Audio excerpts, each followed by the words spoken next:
5, and this is kind of why you do coaching sessions in 1 hour blocks instead of like 2 hours, because it's a lot of game time. Brain's like fried. But yeah, because it's a lot to keep track of. Yeah, it's strategy, so. It's Zerg.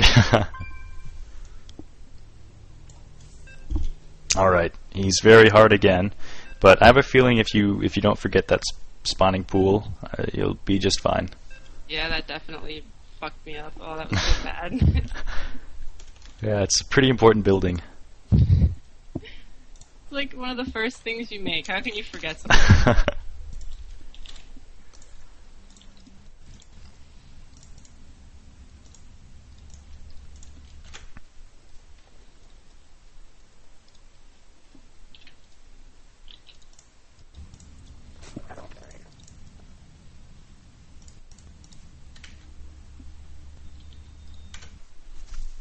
Alright, we're gonna hit that 9 overlord.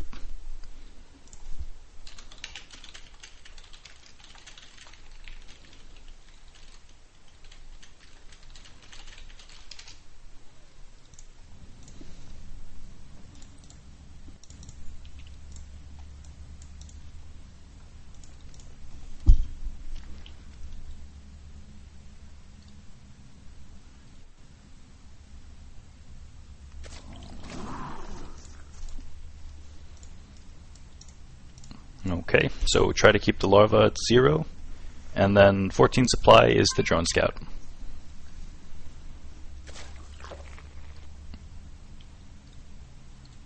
This first session is kind of just like getting the basics of the build down.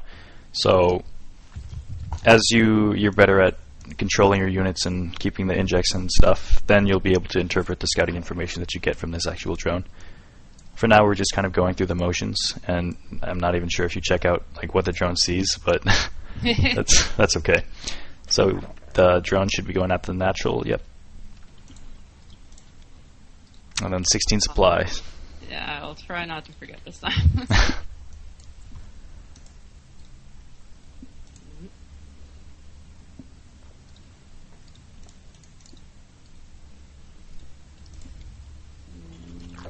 So whenever you see 2 barracks, I would recommend a spine crawler at your natural, like as soon as the hatchery comes up. But for that, you're going to need a spawning pool. So. Oh, fuck's sake.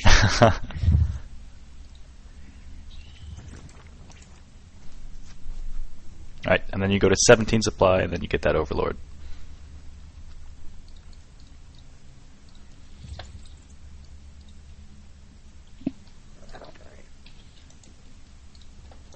So the first few times you try the build, you'll be getting like, the safety roach warren, safety spire, safety spine.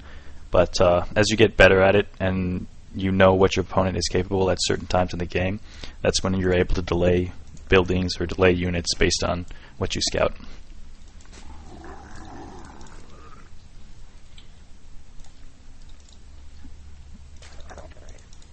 Alright, so when that spawning pool pops, you're going to want 1 pair of Zerglings, and then immediately start the 2 queens and a spine crawler at your natural.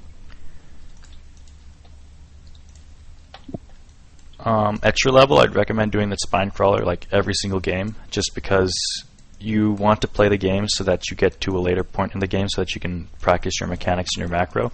And if you're losing to really stupid stuff in the beginning, then you're not going to be able to do that. So just try not to get supply blocked, and then try to keep your larva at 0. And just be mindful, like you did make the Zerglings, so you should be trying to make them be useful, so like taking the watchtowers and parking outside of your opponent's base.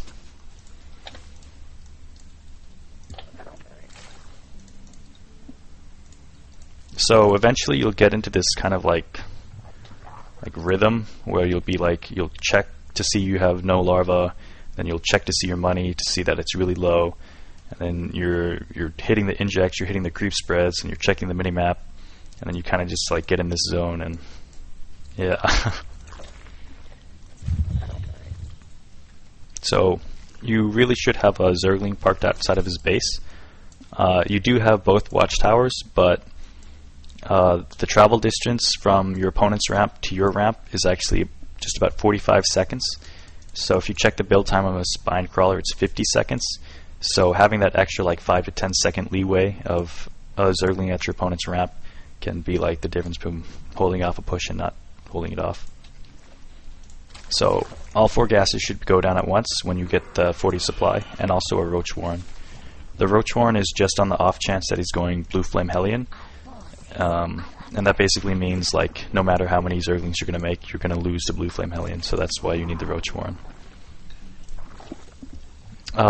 Like we said, once you get the gases down, you want to fix the rally point to your main, and then just saturate the gases immediately. You see him pushing out, and that's your cue to make as many units as possible and keep your money down as low as possible.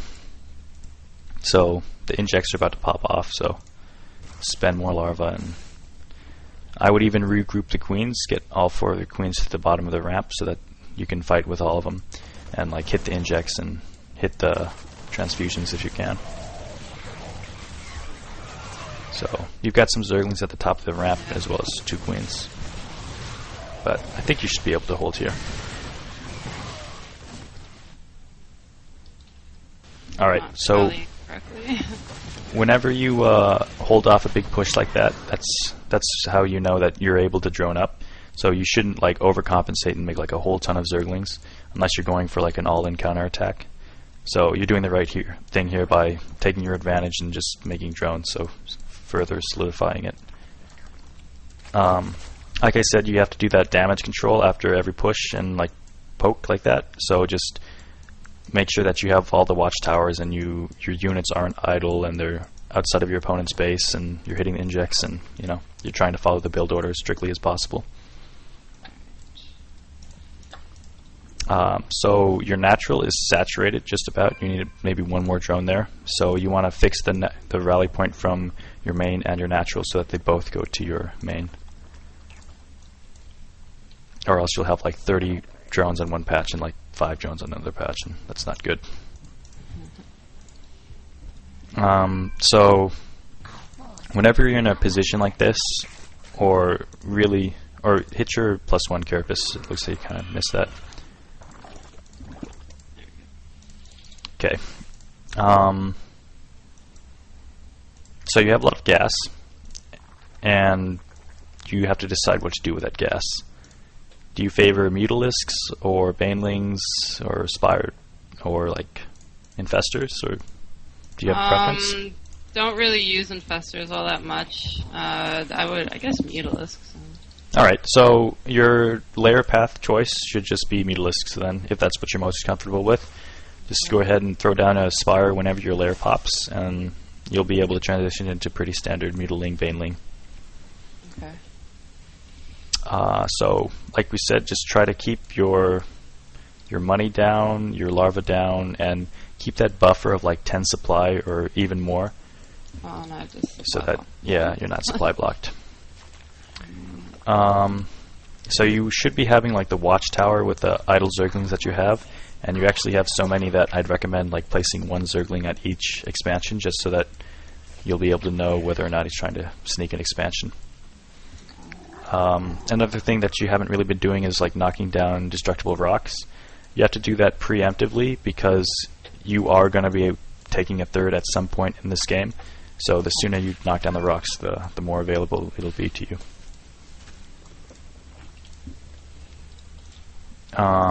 So just hit the injects, and your money is getting high, but in this situation it's actually okay, just because your Spire's about to pop and Mutalisks are pretty larva efficient. Just make sure that you have enough supply room. And this is totally off because... Yeah, it's okay. So even if you're going Spire, you still want to get your Infestation Pit as soon as you start your +2/+2. And upgrades for Spire to attack or Yep. Carapace? If you're going a more Mutalisk heavy build, you're going to want to do attack, just because the attack will benefit the glaive bounce, and Mutalisks aren't really great tanks anyway.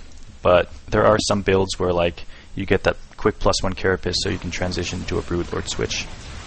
Alright, so you see him attacking here. Just don't even worry about the attack. Just go ahead and A move in, and then, well, just go ahead and make like 20 Mutalisks, and I'm sure you'll be fine. Maybe you won't be, I'm not sure. Fuck. Just make as many, well, oh, you're all out of larva. Yeah. Well, make the Mutalisks anyway, and we'll see what happens. So what happened was you didn't save the larva for your Mutalisks, or actually I think you did, but you kind of just panicked and made all Zerglings. Yep, that's exactly what I did. But, you know, you almost had this game.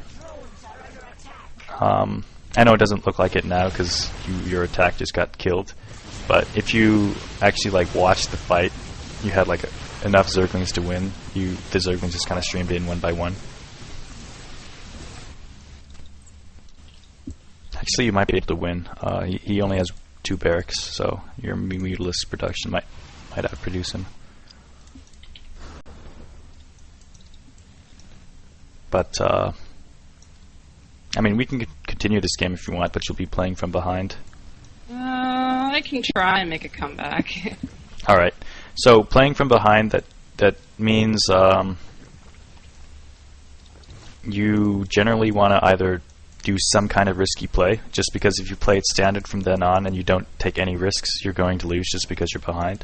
So Okay. that means instead of expanding once, you'd expand twice. Or that means instead of expanding at all, you'd go all unit production. You have to do an extremely like risky, you know, off the wall kind of style.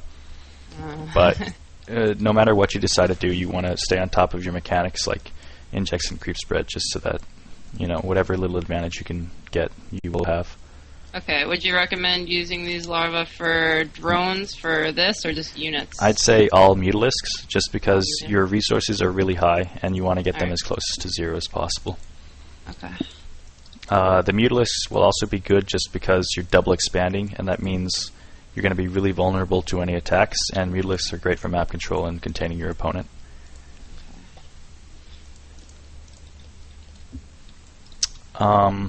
You do have an infestation pit. I'd build like 2 or 3 infestors.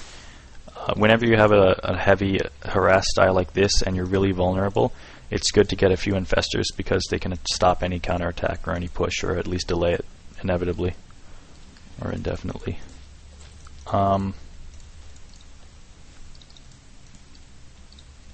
Yep, so you should prioritize gas over minerals, just because, you know, Zerg's a really gas-heavy race. In fact, a lot of races are. Like we said about the idle units, instead of idle Zerglings, you have idle Mutalisks. They should always be flying around somewhere, just because they're a really big investment and you need to get your money's worth out of them. Maybe like snipe out an expo or something, or Yep, or like just harass, or just make sure that your opponent knows that you have them and he knows that he can't move out, or else the Mutalisks will, you know, attack his bases. Try not to lose all these guys. Yep, you got to be really mindful of that. And then from here, you just have to try and play catch up. So, like, you know, keep up the drone production and keep your larva at 0, but also don't lose these Mutalisks. That's okay. It's way too many Marines for me. So. Yep, you don't actually have to attack his opponent or your opponent. Whenever he goes to defend, you can just completely back off, and you're totally fine. Because if he's defending, that means he's not attacking you. So, so that damage control we talked about, like, you have to make sure you have the watchtowers laying outside of his base, and also you need to have like overlords positioned at each of the expansions, just to see if he's taking one.